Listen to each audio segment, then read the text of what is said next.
সালাতে দোয়া কবুল হয়। সালাতে দোয়া কবুলের 3 জায়গা। একটা হচ্ছে তাকবীরে তাহরিমার পরে আমরা সানা পড়ি না, আমরা তো একটা পড়ি।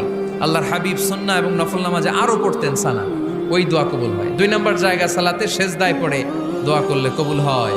আকরাবু মা ইয়াকুনুল আবদু মির রাব্বিহি ওয়া হুয়া সাজিদ ফাকসিরু ফিহি দুআ। বান্দা যখন সেজদায় লুটিয়ে পড়ে বান্দা আল্লাহর সবচেয়ে কাছে চলে যায়। তা কিন্তু বিশ্বনবী বলে সেজদাটা তোমার রবের কুদরতি পায়ের উপরে পড়েছে। সেজদায় পড়ে দোয়া করেন। সালাম ফিরানোর আগে বিশ্বনবী দোয়া করতেন, লা ইউসাল্লিমান্না আহাদুকুম হাত্তা ইয়াতাআওয়াযা মিন আরবা'a। আল্লাহর হাবিব বললেন 4 জিনিস থেকে পানাহ না আছে আমার কোন উম্মত যেন সালাম না ফিরায়। তারা যেন পড়ে আল্লাহুম্মা ইন্নী আউযু বিকা মিন আযাবিল কবর, আউযু বিকা মিন আযাবি জাহান্নাম, আউযু বিকা মিন ফিতনাতিল মাহইয়া ওয়াল মামাত, আউযু বিকা মিন ফিতনাতিল মাসিহিদ দাজ্জাল। আল্লাহ কবরের আযাব থেকে বাঁচাও, আল্লাহ জাহান্নামের আগুন থেকে বাঁচাও, আল্লাহ জীবন